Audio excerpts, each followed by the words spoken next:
आज वसंत के शुभ आगमन पर विद्या की महादेवी मां सरस्वती के आराधना के पावन पर्व बसंत पंचमी की हार्दिक शुभकामनाओं के साथ विधानसभा के अंदर माता की पूजा उपरांत आज 3 तारीख है, एनडीए सरकार बनने का और विभाग इसी 3 तारीख को हम लोग विभाग के अंदर पदभार ग्रहण किए थे। इस अवसर पर जो 3 विभाग है, तीनों विभाग की 1 वर्ष की उपलब्धि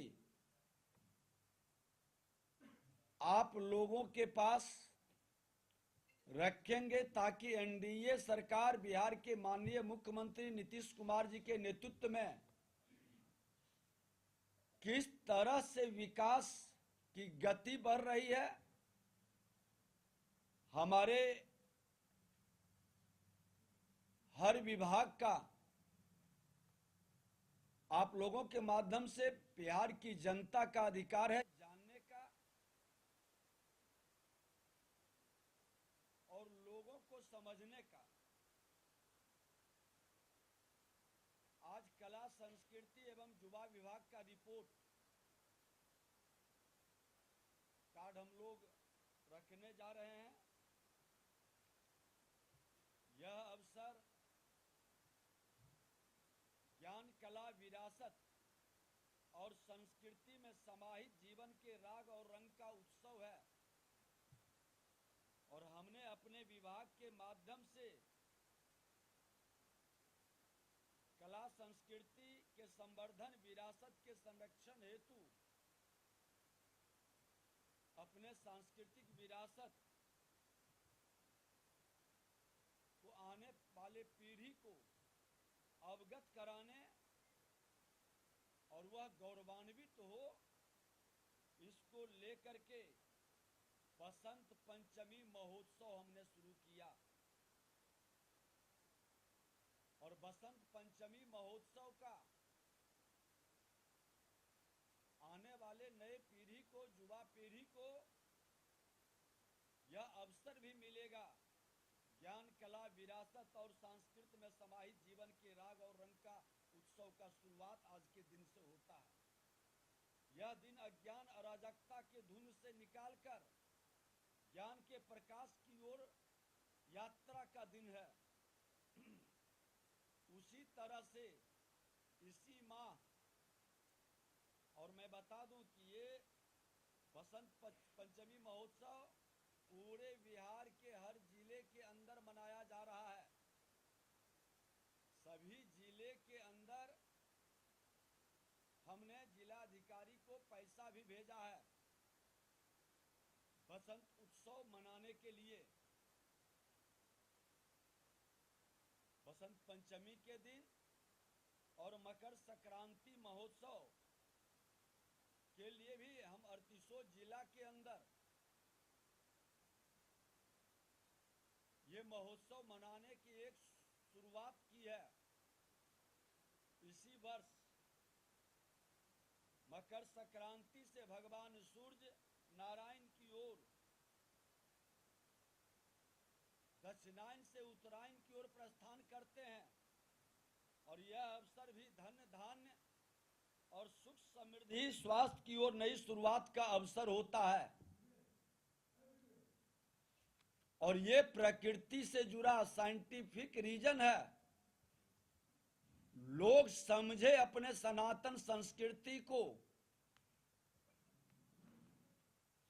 इसलिए इन दोनों अवसर पर पुनः शुभकामना देते हुए डबल इंजन की सरकार विगत वर्ष के कार्यकाल में कला, संस्कृति एवं युवा विभाग की उपलब्धियों को आपसे साझा कर रहे हैं।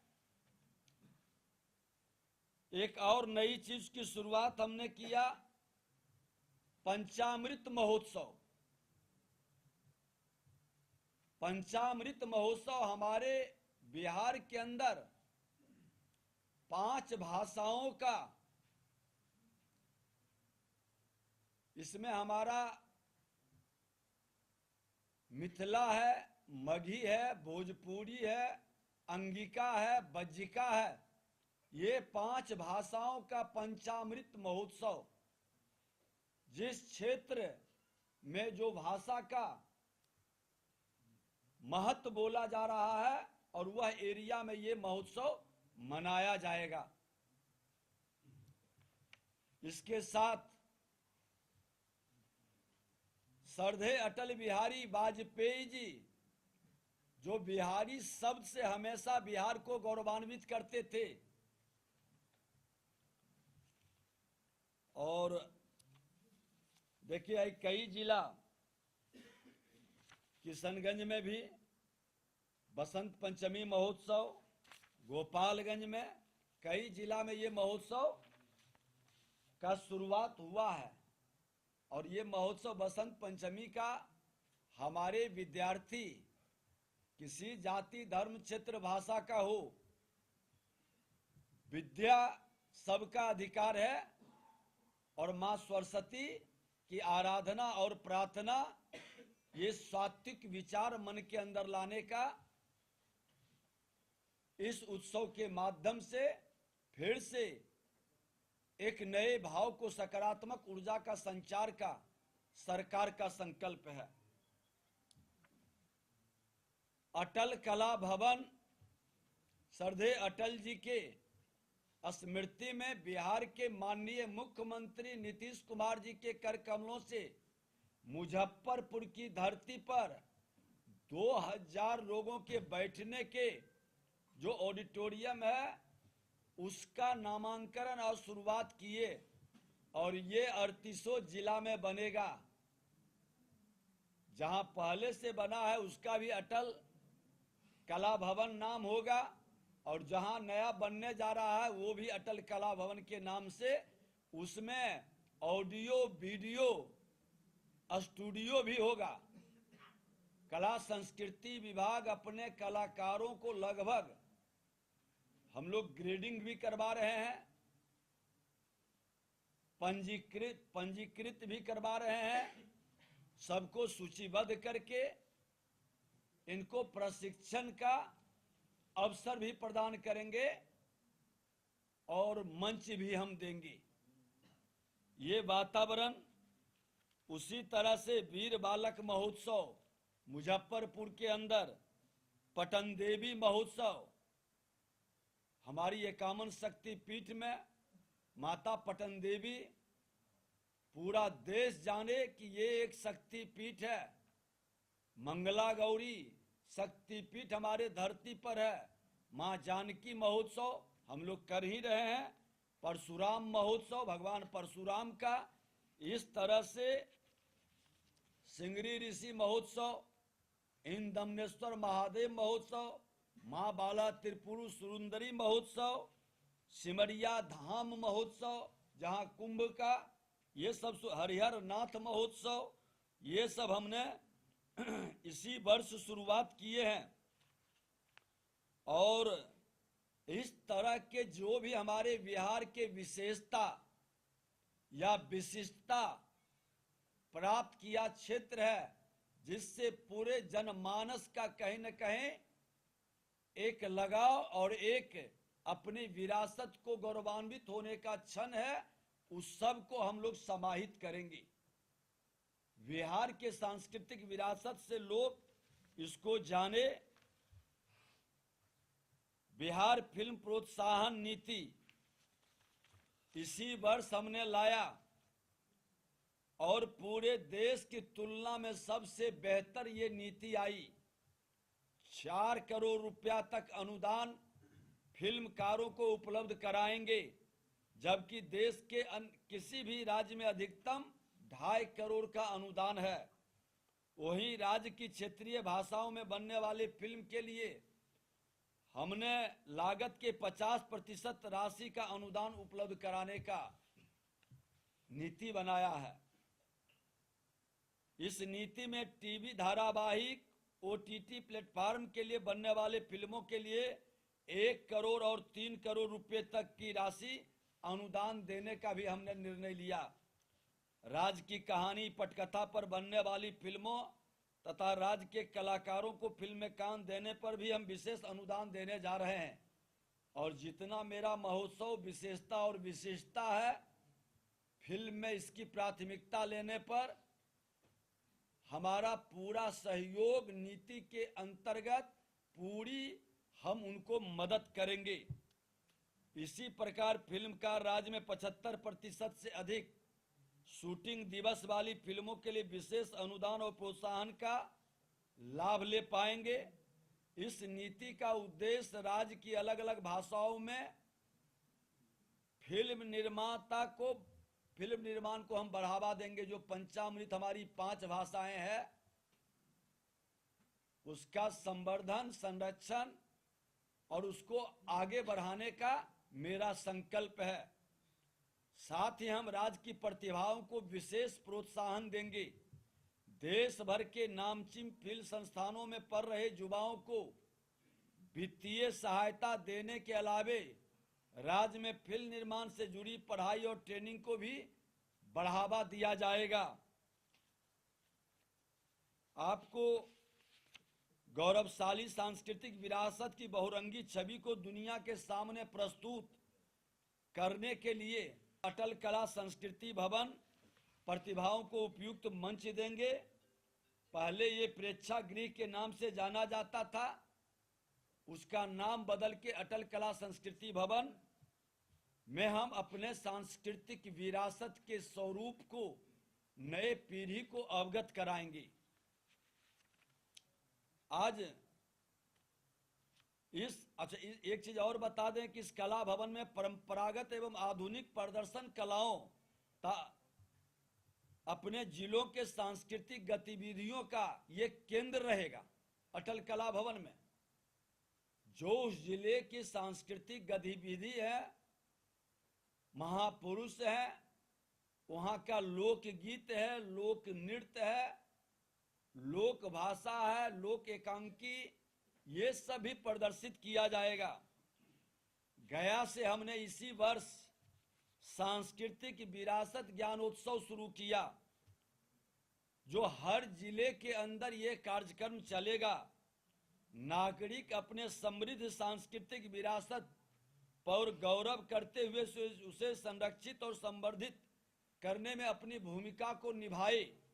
अपनी विशिष्टता और विशेषता बच्चे जुड़ते हैं, उनसे इस जिले का कौन कौन सा विशेषता है, कौन कौन विशिष्ट लोग हैं, अपने महापुरुषों का, अपनी विरासत के बारे में बताए। चर्चा, डिबेट, इस तरह के माध्यम से अपने विरासत पर गर्व महसूस करे और उस ओर प्रेरणा प्राप्त करके कदम बढ़ाए। ये उद्देश्य है सरकार की, विभाग की। और विरासत की नींव पर टिकी विकास की इमारत ही मौलिक भी होगा, मजबूत भी होगा। और देश के प्रधानमंत्री जी स्पष्ट शब्दों में कहते हैं, विरासत के साथ विकास। इसलिए विरासत को आगे बढ़ाना हम सब की जिम्मेदारी है। उसी तरह के राज्य युवा महोत्सव के अंदर हमने 19 विद्याओं में युवा केंद्रित कार्यक्रम जैसे नृत्य, संगीत, भाषण, फोटोग्राफी प्रतियोगिता, वाद विवाद प्रतियोगिता, प्रदर्शन कलाओं से जुड़े आयोजन, सांस्कृतिक कार्यक्रम, चित्रकला प्रदर्शनी, ये आयोजन ही नहीं किए हैं। इसके अंदर उनको प्रशिक्षित करने का, और युवा महोत्सव साल में एक बार होता है। सभी संस्थानों के अंदर कला संस्कृति विभाग इसमें रुचि रखने वाले बच्चों को प्रोत्साहित भी करेंगे, प्रशिक्षण भी देंगे, प्रतियोगिता में भागीदारी भी कराएंगे। और इस कार्यक्रम का मकसद है कि अपनी प्रतिभाओं को बढ़ाने का, निखारने का एक अवसर प्रदान करना। इसी तरह से आपस में एक ब्रांडिंग भी, आचार विचार और संस्कृति का आदान प्रदान भी।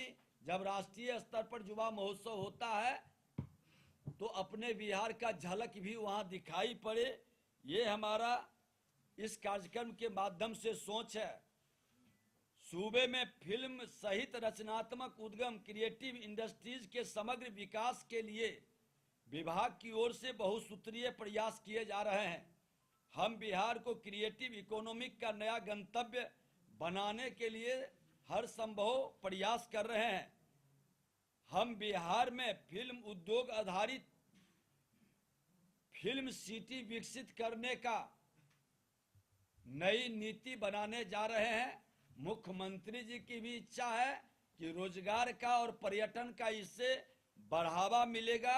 भारत सरकार से 200 करोड़ रुपए की सहायता का हम लोगों ने डिमांड भी किया है और उम्मीद है कि जब हम यहाँ सारी प्रक्रिया पूरा करेंगे तो इसमें हम सफल भी होंगे। 200 करोड़ फिल्म निर्माण से जुड़ी बारीकियों के अध्ययन के लिए पुणे का फिल्म एवं टेलीविजन संस्थान एक विश्व स्तरीय केंद्र रहा है। इसके क्षेत्रीय केंद्र बंगाल, केरल, अरुणाचल प्रदेश जैसे राज्यों में रहे हैं। बिहार जैसे युवा राज्य में आज इसकी व्यापक उपयोगिता है। अतः हमने राज्य में FTII के क्षेत्रीय केंद्र की स्थापना की पहल की है, जिसके लिए हम केंद्र से 100 करोड़ रुपए का बजटीय प्रस्ताव रखे हैं। इसके साथ ही राज्य में नाट्य विद्या को संरक्षित करते हुए इससे जरूर जुड़ी पढ़ाई प्रशिक्षण हेतु राष्ट्रीय नाट्य विद्यालय के तर्ज पर बिहार नाट्य विद्यालय शुरू करने जा रहे हैं। इस नाट्य विद्यालय के गठन की प्रक्रिया कैबिनेट के अनुमोदन के बाद तत्काल शुरू हो जाएगा। इसके अलावे हम गुरु शिष्य परंपरा पर आधारित शास्त्रीय और लोक कलाओं को भी खास तौर पर लक्षित करेंगे। इन कलाओं के चयनित कला साधक गुरुओं और शिष्यों को एक निश्चित अवधि के लिए राज्य सरकार की ओर से मानदेय भी दिए जाने की योजना पर हम लोग काम कर रहे हैं। राज्य से बाहर 2 स्थानों पर बिहार महोत्सव कराए जाने की परिपाटी रही है। इस बार भी हम लोग करेंगे, उसकी घोषणा जल्द हम लोग करेंगे। साल 2024-25 के लिए हम उत्तर और दक्षिण भारत के एक स्थानों पर इसके आयोजन का प्रोग्राम बना रहे हैं। समृद्ध सांस्कृतिक विशिष्टता और विरासत को यहाँ के लोगों तक विस्तारित किया जाएगा। मुंबई में भी फिल्म निर्माण से जुड़े कलाकारों, तकनीकविदों, उद्यमियों के साथ फिल्म कॉन्क्लेव करने हम जा रहे हैं। इसी के साथ बिहार विभाग राज्य में फिल्म उद्योग को विशेष गति देने के लिए कॉन्क्लेव के साथ निवेशकों की बैठक आयोजित किया भी है, आगे भी प्रस्ताव है। आज 3 नदियों का जो हमारा प्रकृति का उपहार है, जो पर्यटक के क्षेत्र में एक बड़ा केंद्र बन सकता है। गंगा, हरहर, कील 3 संस्कृतियों का अंग मगध और मिथिला, ये त्रिवेणी संगम पर महोत्सव भी मना रहे हैं और लाल पहाड़ी की महत्ता को लोगों के बीच लोकप्रिय बनाने के लिए हमने जो महोत्सव शुरू किया है, ताकि लोग बाहर से आए। भगवान बुद्ध भी उस जगह पर विराजे हैं। पहाड़ पर एक किला है, ये लखीसराय जिले के अंदर इसका पुरातात्विक महत्व देखने लायक है। और इसको इस तरह के बिहार के अंदर जो भी इस तरह का विरासत है, उसको हम आगे बढ़ाने का कार्य कर रहे हैं। और इसके अलावे एक नया, जितनी भी हर ब्लॉक, हर अनुमंडल, हर जिले के अंदर हमारे महापुरुषों का या इस बिहार की धरती पर जन्म लेने वाले कोई भी बिहारी अपनी विशेषता की पहचान बनाया है, उसको संग्रहित करने जा रहे हैं। और फिर उसके संदर्भ में हम लोग हर कला संस्कृति भवन के अंदर लोगों को अवगत कराने का एक कार्यक्रम भी शुरू करेंगे। एक उत्सव के रूप में पंचामृत का उत्सव है, उसमें पंचामृत में भी जो हम गीत बनाने का दिए हैं 5 भाषाओं में, वो गीत संगीत बने उस गीत संगीत में हमारे महापुरुषों का उल्लेख रहे, ताकि बिहार के लोग और हर बिहारी गौरवान्वित हो और हर बिहारी अपने सांस्कृतिक विरासत पर गर्व महसूस करे और इसकी गाथा को लोगों तक पहुंचाए। इस विभाग का जो उद्देश्य है, इससे रोजगार का भी अवसर मिलेगा, पर्यटन के क्षेत्र में भी लोगों को बढ़ावा मिलेगा और हमारे लोग इतने सारे सांस्कृतिक विरासत से बहुत नए नौजवान लोगों को अवगत कराने का अवसर भी मिलेगा। अच्छा, एक सवाल है, तेजस्वी यादव ने महिलाओं से जो है आह्वान किया है, अब आज का विभाग से संबंधित कहा है कि अगली सरकार महिलाओं की सरकार होगी, हम उनके साथ हैं और उनका दुख मेरा दुख होगा, क्या कहेंगे? आज का कला संस्कृति विभाग का मैं खुल करके कहूंगा, लोकतंत्र की जननी की भूमि है। ये भी हमारी एक सांस्कृतिक विरासत का धरोहर है और सांस्कृतिक विरासत का धरोहर पर हमने कहा कि ये शक्ति की भूमि मां जानकी की भूमि है, भक्ति की भूमि पटन देवी की भूमि है और मुक्ति की भूमि मंगला गौरी विष्णुपद का धाम है। शक्ति, भक्ति और मुक्ति का हम महिलाओं का क्या, युवाओं का, किसानों का, आज मकर संक्रांति जैसा महोत्सव में किसानों का सम्मान है। अलग अलग महोत्सव मनाने का उद्देश्य भी मेरा यही है कि हर समाज, हर वर्ग के लोगों का हम सम्मान करें, कथनी करनी एक करें, अपने बिहार कैसे गौरवान्वित हो इस पर हमारा फोकस हो। सत्ता के लिए हम अपने बिहार को कलंकित न करें, हमारा सकारात्मक सोच और विचार हर बिहारी को गौरवान्वित करे, बिहारी लज्जित नहीं हो। कला संस्कृति विभाग वो सारे कदम उठाएंगे जो विकारों से मुक्त होकर, बंधनों से बाहर निकाल के हर बिहारी मां भारती के संतान को गौरवान्वित करे। ये संकल्प को साकार करेंगे। देश के प्रधानमंत्री नरेंद्र मोदी जी और बिहार के मुख्यमंत्री नीतीश कुमार